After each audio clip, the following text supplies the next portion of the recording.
Hey y'all, Sean again with Custom Offsets TV on YouTube. Today we've got this 11 Chevy Tahoe 1500s four-wheel drive.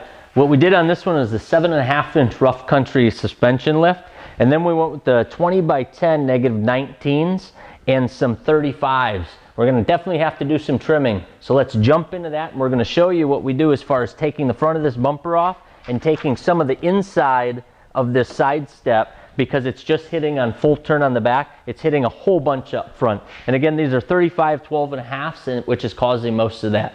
So check it out. We'll get this all trimmed up and then come back and see what we did. Trucks decked out, rolling through the wood and it flexed out. Rims so big and the windows black, got the knob all lit up, double chromed out stacks. Yeah, we love to get them dirty, but still they so clean. Custom Offsets, Team Stance is the team. We on top of it now, we ain't never gonna fade. So you better get ready for taking over the game.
Hey y'all, just a quick review.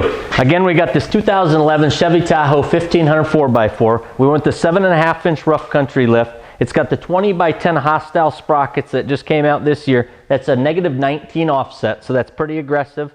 And then we've got the 35 12.5 open country AT2 Extreme, which again it's their all-terrain tire, but you can see in this size it's still a super aggressive tire and looks badass on a clean truck like this.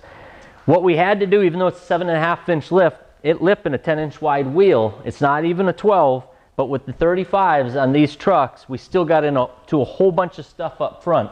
So even going forward at slow speeds, at a partial crank, this thing was just tearing into this front bumper. So he had to go in there and actually chose to remove rather than modify this underbracing. And you'll want to check your local state laws and check with your insurance company if you're concerned about the impact of not having that in there.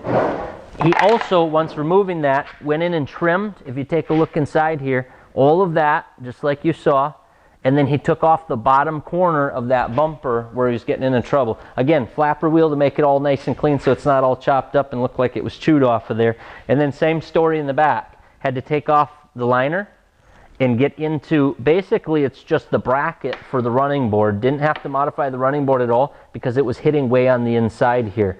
And same thing in the rear. It was just catching the corner of that running board, so I had to take the corner of that off because when your suspension goes down, it sometimes will go forward, especially when you're backing up. So you don't want that sharp edge sitting there waiting for that wheel to hit it in that tire.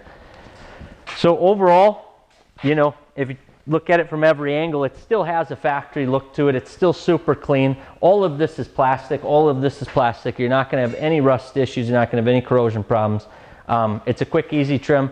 I don't know how you would do this in any less of an aggressive setup, especially with that 7.5-inch lift. So in our opinion, this is one of those setups where it's just got to be trimmed. It's the best way to build this truck. We're going to come back at you with a vehicle highlight. As soon as they get this 50-inch roof bar on here, and some of the other little tricks that we're doing, we'll do a full spotlight on this thing. You guys can check it out. So make sure you subscribe. Custom Offsets TV on YouTube. Peace.